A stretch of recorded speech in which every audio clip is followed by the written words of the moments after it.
Hello again, guys. It's nice to see you. Dumber Orange 927 here. Once again, here I'm kind of back for another interesting video. Forgive my quality, but this is kind of a portion where I'm just talking a bit before I present the rest of my video. This video I actually made a long time ago. And what I want this video to serve as is sort of a reminder of the blindness that I had when I was hyped for Halo 5. You know, I want the world to know that I was a fool. You know, so Fane, Websgrade, XGLL, know that I was a fool for having hype for this game. And, you know, even Late Night, you know that the game's disappointing. You know that. Whether or not it's, like, I never thought and still don't think to this day Halo 5's a bad game, but it's still disappointing. And, you know, this video that I'm about to present to you will sort of explain the hype I had about this game, and a lot of it will kind of show why now I'm so disappointed. So yeah, guys, I hope you enjoy. Please like the video, subscribe, and, you know, enjoy my old video to the best of your ability. Peace. We have ourselves the critically acclaimed and powerful series in Xbox, Halo. Halo has been a defining shooter that has existed ever since and has been revolutionary and innovative across the entire first-person shooter genre. In honors and respect of Halo's long-standing place as one of the best first-person shooters ever made, from Halo Combat Evolved through Halo 5 Guardians, here everyone, I would like to present my video of why I believe you, casual or hardcore fan alike, should be excited for Halo 5 Guardians. This game has presented much, and let's get started. Number 1. The inclusion of a beta. Halo has been quite into its betas. Halo 3 introduced its beta prior to its release. Halo Reach had a beta, but sadly Halo 4 and the Master Chief Collection alike didn't. And because of it, it caused many flaws with its gameplay. It lacked so many creative-based ideas and opportunities because of its lack of community feedback. You know, by the time people really came to discuss, you know, what was good or not about the game, it was genuinely too late. But Halo 5 has learned from the mistakes of the MCC and Halo 4. For Halo 5 has included a beta that has been positively acclaimed by the majority of the Halo community. Though there are haters on the other side of the coin, but it has received many positive-based feedback. And all the issues within the beta have been overruled. They have been almost properly fixed, which is good. Halo has a claim to finally fix its mistakes, causing it to be a much better game than it was. And fortunately, it's a good thing Halo 5 Guardians has done this, as Halo 5 may have more changes within its gameplay than any Halo that ever came before it. But that's not always a bad thing. Change is good for a series, especially a series that needs to bring new life and breath of fresh air.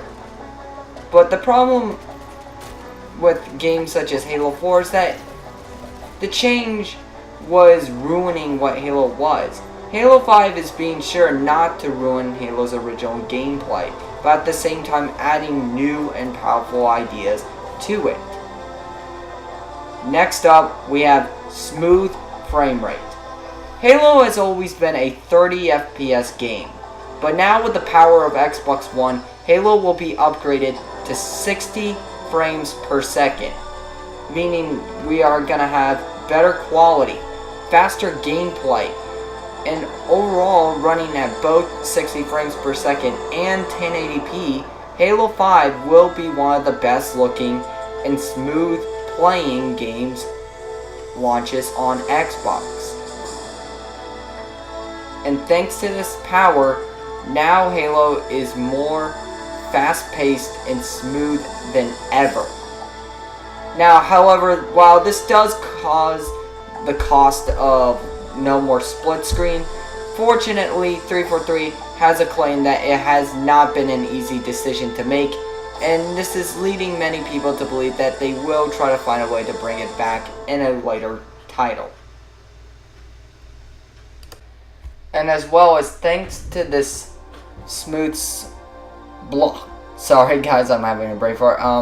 Thanks to this smooth based game, we are gonna now have it where the complaints of laggy based gameplay and stuff will be very much solved in a lot of cases. Thanks to this, Halo 5 is basically gonna be the smoothest and most fast Halo yet. Up next, back to basics. Halo 4 has acclaimed many positive reviews, but its multiplayer wasn't so.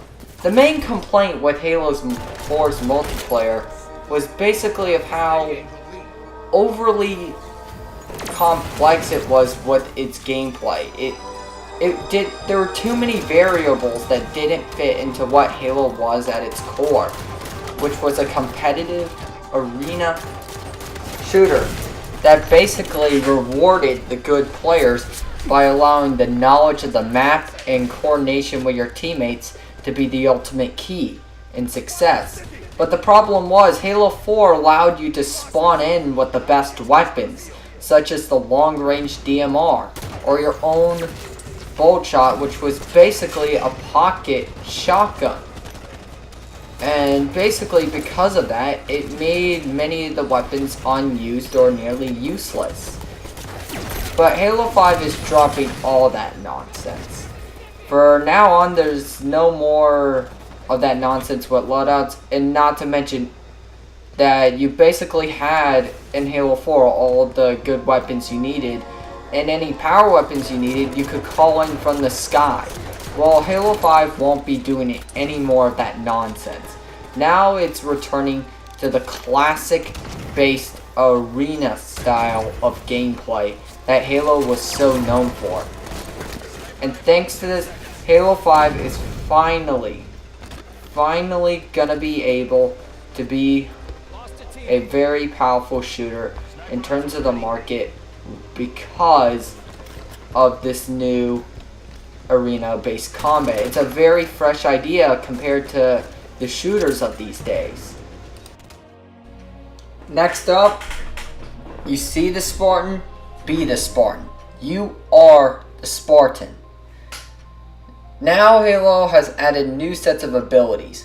Abilities that were existence in the books, which finally you can do. Be able to use your thruster packs to dodge enemy fire and traverse through the air. Use such abilities such as clamber, sprint, and slide. Default based abilities that Spartans were always able to do, but never thrived earlier in time. And then have the ability of ground pound, where you're able to punch down on your enemies so hard that they will literally be flying down to the undergrave. Halo 5 is able, though, to allow these abilities to be canon to the Halo universe, but without upsetting the balance of Halo's mechanics. Thanks to this, they complement each other. And 343 can build maps creatively, thriving with these abilities. Now, a lot of these abilities have received many controversies, believing that they're copying other shooters or they're just ruining Halo's mechanics. But genuinely, these abilities complement the gameplay Halo is known for. as the main layers of Halo's gunplay is guns, melee, and grenade. 343 has added a fourth layer to Halo's basic gameplay with these abilities.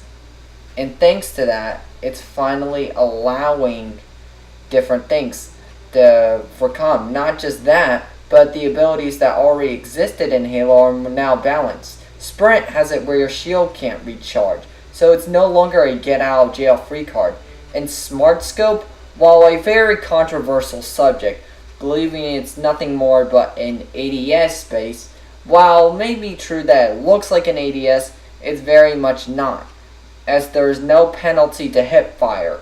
And thanks to this, as well as the D-Scope factor, ADS or Smart Scope as they call it, or Smart Link, will only be used for longer range scenarios. Other than that, you will always spend your time in the hip if you want to remain effective. Thanks to this, these abilities are allowing Halo 5 to thrive to a new competitive part of gaming, to where there's that last game that doesn't have it where you spend 22 seconds in ADS. Next up, we have Warzone. Warzone represents a dream come true to any fan of Halo's wacky array of enemies, weapons, and vehicles that you can use. Halo Warzone is the ultimate Halo sandbox with so many different customizations, different ways you can tackle your objective, and genuinely play the game. Arena is used for classic, competitive scenes. Warzone is a toy box. It's like, Arena is like paintball. Slow, calculating, full with coordination and teamwork, and ultimately, you have to be utmost competitive in order to be successful. Warzone is basically like, I guess I could compare it to like a water gun fight. Hey, Arena's like paintball, while Warzone is like water guns. Except during the water gun fight, someone brought grenades and vehicles and rocket launchers and a bunch of AI. Basically, the comparison is saying Warzone is used for a game that's fun. Can Warzone be competitive? Yes. Can it thrive through teamwork? Yes, but it's not an absolute requirement. Warzone is essentially just a toy box. Even if you win or lose, you're still going to have an insanely fun time. And that's what makes Warzone such an intricate and interesting mode. And thanks to this, Warzone will be a new toy box across the sandbox that Halo is known for.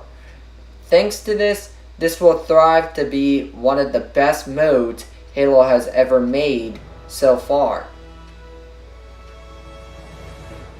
And thanks to that, Warzone has definitely earned my respects, and I'm looking forward to playing it.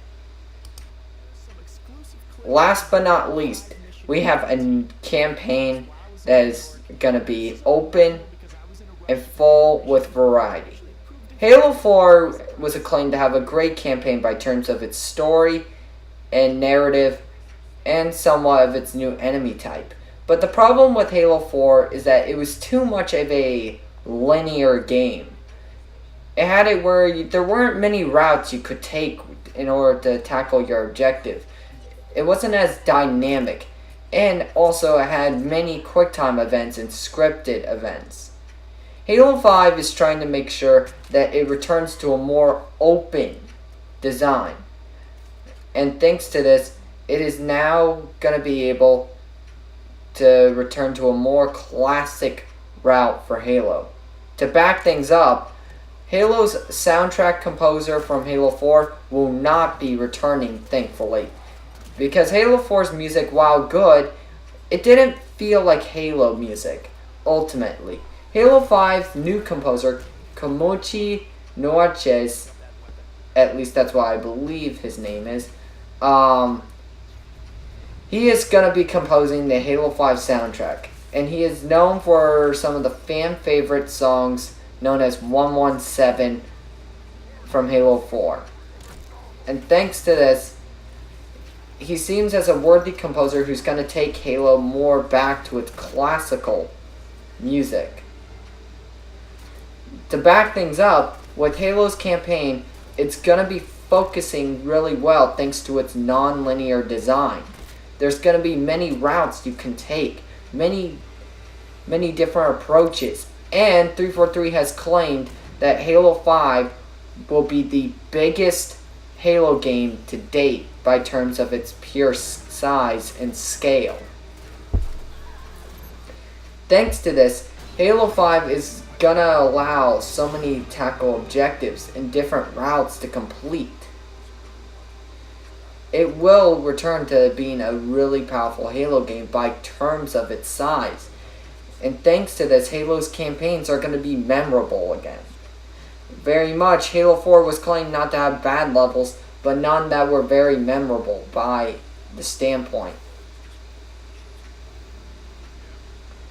And thanks to this, Halo 5 is doing much more with this. To back things up, Halo 5 will now include a new thing for its sandbox for the campaign. You're now going to have basic co-op buddies that you can order around. Basically your own squad. Kind of like Star Wars Republic Commando. These squads will take orders from you and they will support you, they'll revive you when you go down. And it's a very powerful innovation for Halo. One that I believe is a great welcomed change. And to back things up, in case you don't have, an AI to play with, well, you do, but if you want to play with buddies, you can. They will take control of the AI with drop in, drop out co-op. And when you don't have a co-op buddy to play with, they're still putting the extra Spartans in there to accommodate. As well as the AI has proven self-sufficient. They're not overly ineffective. And that is very fortunate. As now, Halo's AI toy box is going to be very, very good. And now, last but not least, we have a new narrative that's very, very new for what Halo is known for. The narrative for Halo 5 is that our hero, the Master Chief, has gone AWOL.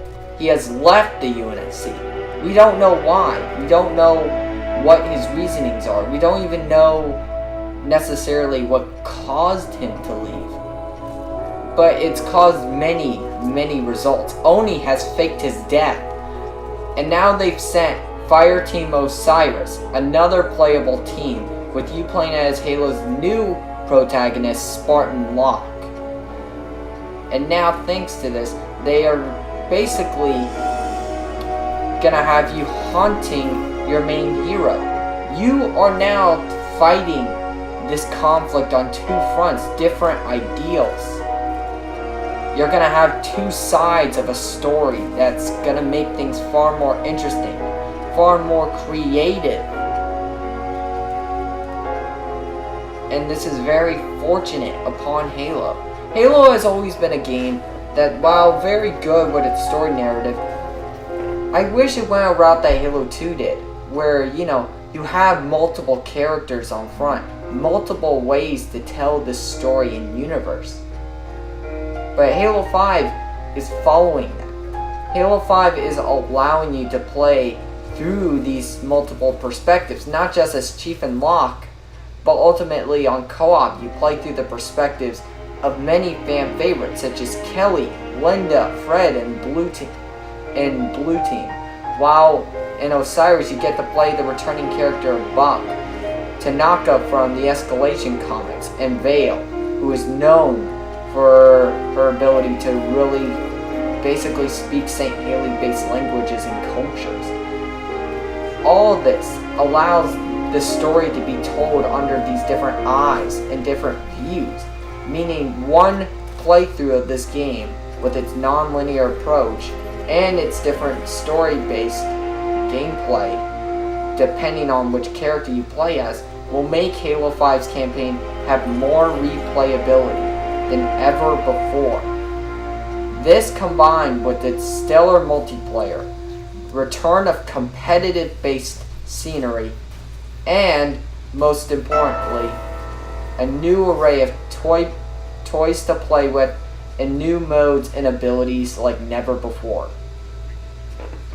All these features, all these new additions to Halo 5 will allow Halo 5 to thrive, to be one of the biggest and best Halo games up to date. And yet, despite all these changes and innovations, people are still hating on this game.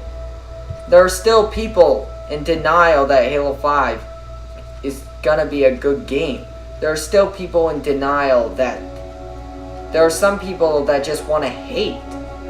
Many Halo peers who can't accept change. Many Call of Duty fanboys or Battlefield fanboys, PS4 fanboys, all of them attempt to attack Halo.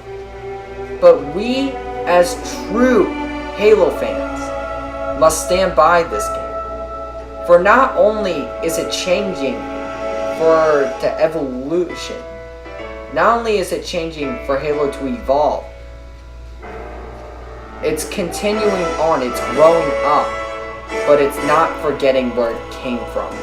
Halo 5 Guardians is thriving to become a successful game with many new innovations, many different modes, many new things. Halo has always been known for its changes from game to game.